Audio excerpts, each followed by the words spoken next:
Maayong adlaw sa among mga suking tigpaminaw. Sa pakiguban ka namo sa programang Ang Balaod ug ang Katawhan. Uban ni Anchorman Attorney Michael Sanchez Zaballero. Okay mga kabantay, balik na sa itong programang Ang Balaod ug ang Katawhan. Karong bahina sa itong programa mga kabantay, atong ipahiusa o klarohon ang tulo, no? Kaimportanteng konsepto sa labor law nga direktang nagpanalipod sa matag trabahante. Number 1, kaning security of tenure. Ikaduha, just and authorized causes sa pag-remove, no, o pagtangtang sa trabaho. Og usa, kaning constructive dismissal.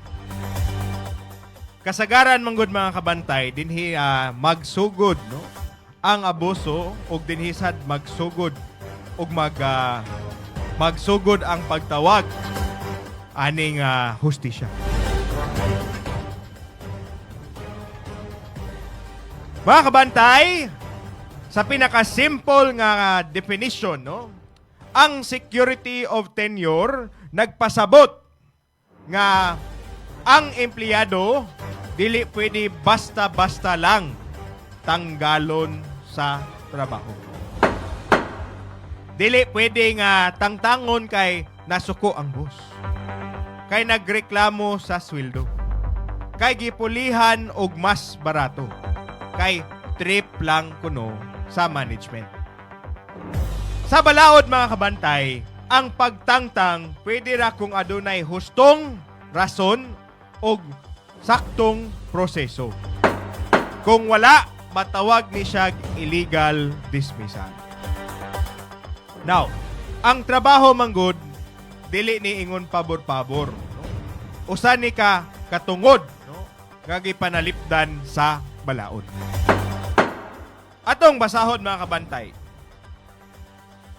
The Labor Code of the Philippines, Article 294 states, no, in cases of regular employment, the employer shall not terminate the services of an employee except for a just cause or when authorized by this title. Now, ato sa atong i-dissect, kato lang nga sentence mga kabantay, no? In cases of regular employment. Pasabot ni ini mga kabantay nga dapat sa mata sa empleyado o sa balaod that you have achieved the regular employment status. Now, mga kabantay, naman ko'y uban practice, no, nga ipaagi lang kuno og probationary employment. Mga kabantay, ato ning klarohon. Article 296 sa Labor Code nag-ingon, ang probationary employment shall not exceed 6 months from the date the employee started working. No? So pasabot nini mga kabantay, if probationary employee gani ka, paglabaw sa 6 months and 1 day, unless gitagaan ka og PIP, naman ay performance improvement plan, no, or program. If okay ra gani imong performance, by the 6th month, you are considered regular. Pasabot nini mga kabantay, dili ka ingong basta-basta ma-terminate if walay just or authorized cause. Kung buhaton ganini sa imo mga kabantay, an employee who is unjustly dismissed from work shall be entitled to reinstatement without loss of seniority rights and other privileges and to his full back wages. Now, ang pangutana, nakoy duha ka pangutana, attorney. Unsa man ang konsiderasyon aning regular employment? Mga kabantay, an employee shall be deemed to be regular where the employee has been engaged to perform activities which are important kani mga kabantay ha. Perform activities which are usually necessary or desirable in the usual business or trade of the employer. Except, muna ni siya mga kabantay, kasagaran na itong mga kaso mga kabantay, naradyon ani nga mga definitions, no? Usab, regular employee ka kung the job that you are performing is usually necessary or desirable in the usual business or trade of the employer. Usab, except where the employment has been, number 1, fixed for a specific project. No? So, kung sa'yo pasabot ni ini, project employee. Project employee, specified project na sila. Or undertaking the completion or termination of which has been determined at the time of the engagement. So, naikontrata nila nga, oy, magsugod lang ka from February hangtod May of 2026. Or where the work or service to be performed is seasonal in nature. And the employment is for the duration of the season alone. Muna siya mga kabantay, nga nani siya definition ha. Dili lang automatic nga usually necessary and desirable, tan-awon yun na nato dapat ang kontrata sa to ang employment. Now, ang sunod nga pangutana. Attorney, unsa man day nang nag-ingon manggod ka nga ang kaning employer shall not terminate the services of an employee except for a just cause or when authorized by this title, kaning libro, no? Labor Code. Article 297 mga kabantay. Termination by employer. An employer, no, may terminate an employment for any of the following causes. Number 1, serious misconduct or willful disobedience by the employee of the lawful order of his employer. Kanang wala na jud ka ni sunod, sige lang kag naglabad-labad lang ka, willful disobedience sa tarong, no? Lawful orders of the employer. Usa, ikaduha, kaning gross and habitual neglect by the employee of his or her duties. Nagpabiya lang mga kabantay. Fraud or willful breach by the employee of the trust reposed in him by his employer or duly authorized representative. O last, commission of a crime or offense by the employee against the person of his employer or any immediate member of his family or the duly authorized representatives. So, ato tong i-simplify mga kabantay.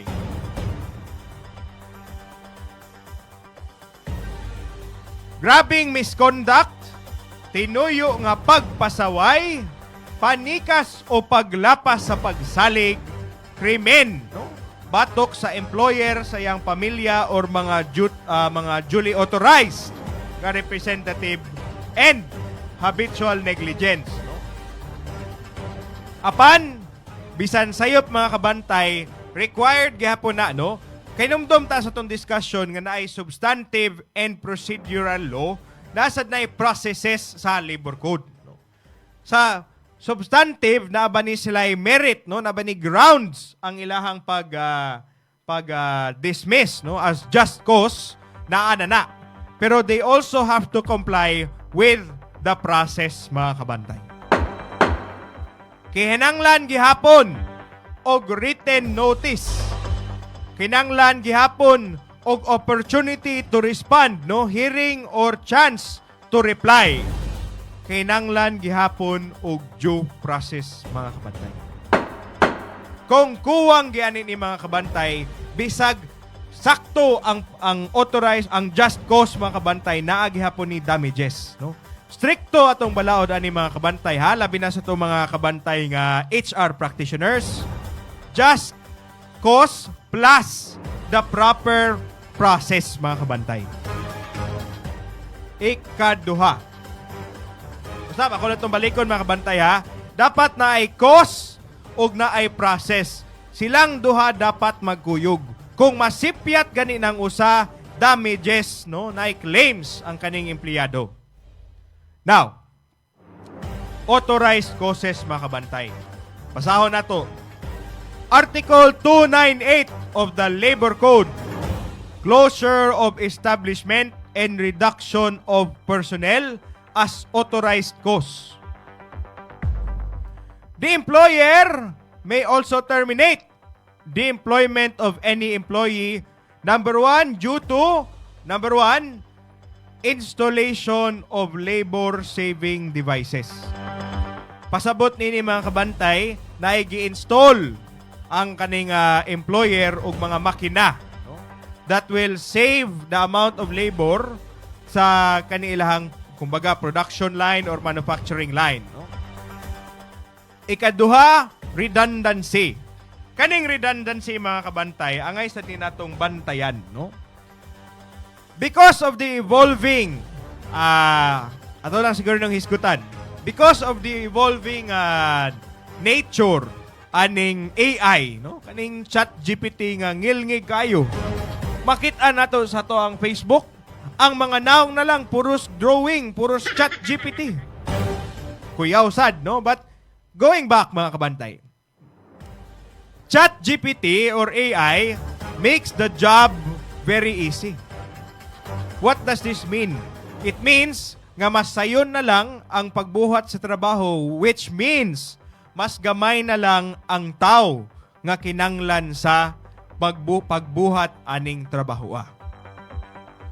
Ang kuyaw ni ini mga kabantay, if dili ta, no? Sa bawat mainit na issue o viral, if dili ta magbantay sa dagan sa atong ekonomiya, ang atoang workforce will ultimately be replaced by AI systems.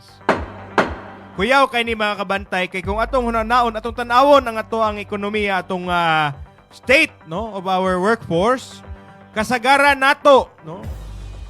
It's either working in computers, dealing with computer systems, kaning mga production lines.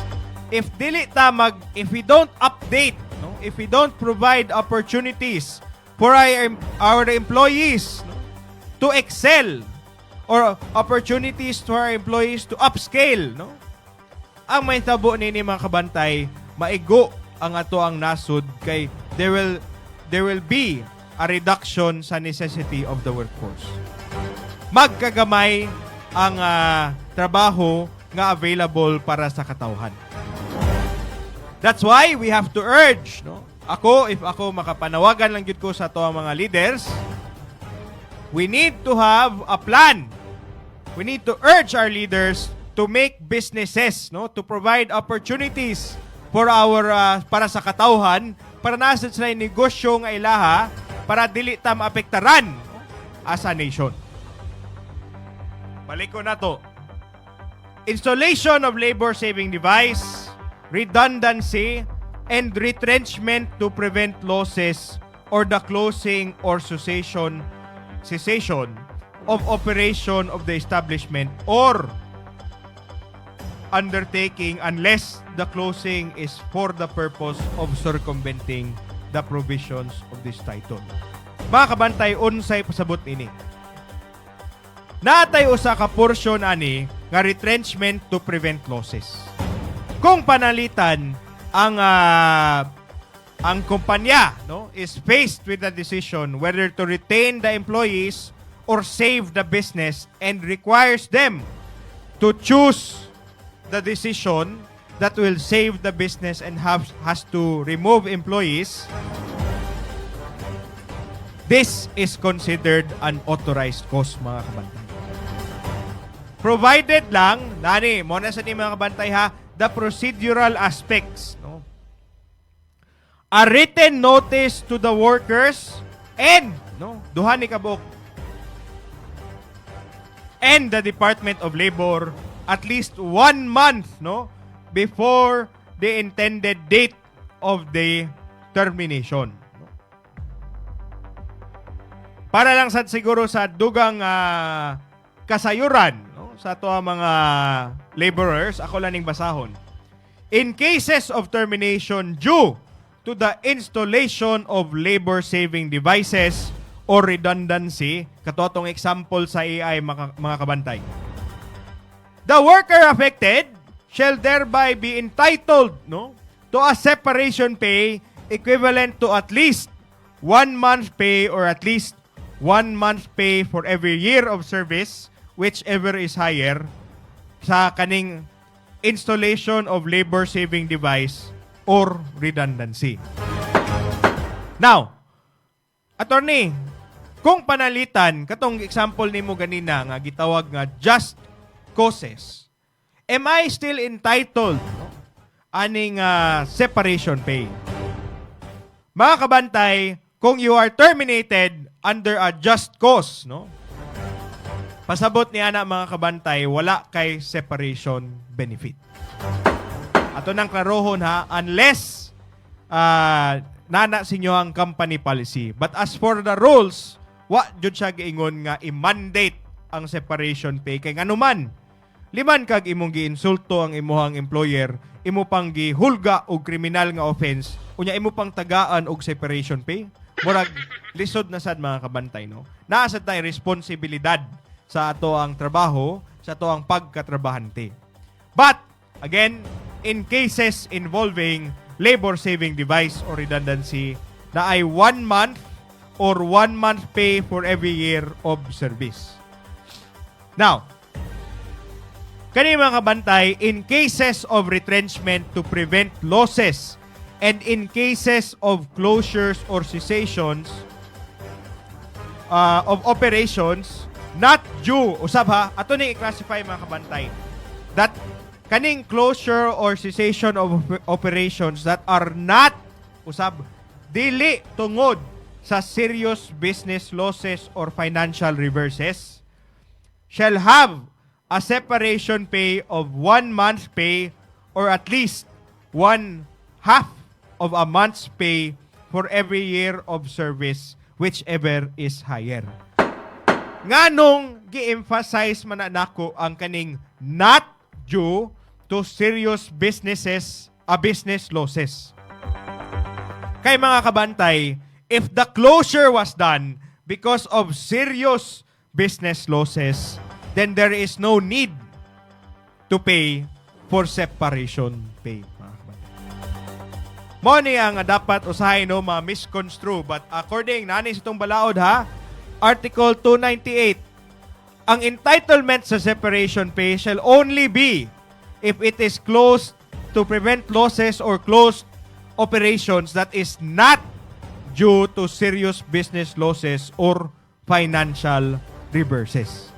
So pasabot ana mga kabantay, if it is due to serious business losses, then there is no guaranteed separation pay. Usab ato tong i-summarize, no? Retrenchment tungod sa pagkakugi, redundancy, closure sa negosyo, og naa sa usadi ay, no? Sakit, naisakit ang empleyado nga delikado sa uban workers. No? Usab, kailangan tag proper notice sa empleyado og dole 1 month notice, no? Separation pay sa katong applicable og tinud-anay that separation was done in good faith, mga kabantay. Kung piki ang rason, nagpiki-piki ra, mahog gihaponig illegal, mga kabantay. Now, kaning constructive dismissal, kasagaran ani daghantag maigo ani, no? Daghang employer nga dili ditsong magtangtang na lang siguro, ilang buhaton lisod-lisuron ang trabahante. tanawon testingan ang trabahante hangtod kanus sinisiya ahanitaman iyang sukod o kanus ani siya mubiya. Mo ni siya ang gitawag nga constructive dismissal, mga kabantay. Ang empleyado napugos na lag-resign tungod kay ang kahimtang sa trabaho gihimong unjust, no? Dili na makatarungan, makapahiubos, makapaghasol o makadaot sa dignidad. Example ani mga common nga paagi sa constructive dismissal, mga demotion nga walay rason, pagkuha, no? Pagkaltas sa sweldo o mga benefits, harassment and public humiliation, unreasonable transfer, o pagpugos mo pirma o resignation. Sa balaod, mga kabantay, ang forced resignation amounts to illegal dismissal. Ang pagpugos sa empleyado mubiya constitutes constructive dismissal, no? Bisan walay termination letter, isip lang, no, nga imong gipalisod ang trabaho sa empleyado, constructive dismissal na, mga kabantay. Dismissal gihapon na sa mata sa balaod, which can be classified as illegal dismissal. Mga kabantay, importante sa ninatong pahinumduman, no? Ang employer dili pwedeng magpalibot-libot sa balaod. Ang kontrata dili makalupig, no? Sa tinuod nga kahimtangan sa trabahante. Ang tawag sa posisyon dili importante, pero dapat nato tanawon ang buhat, mga kabantay. Kung dugay na ka sa trabaho, tuloy-tuloy ang serbisyo, importante ka sa negosyo nga imong gibuhat, regular employee ka, bisan wala pa na natawag sa papel. 6 months, mga kabantay. 6 months is the limit of our probationary employment. So, 6 months and 1 day, if you are regular and if you are necessary to the business, regular ang imuhang status, mga kabantay.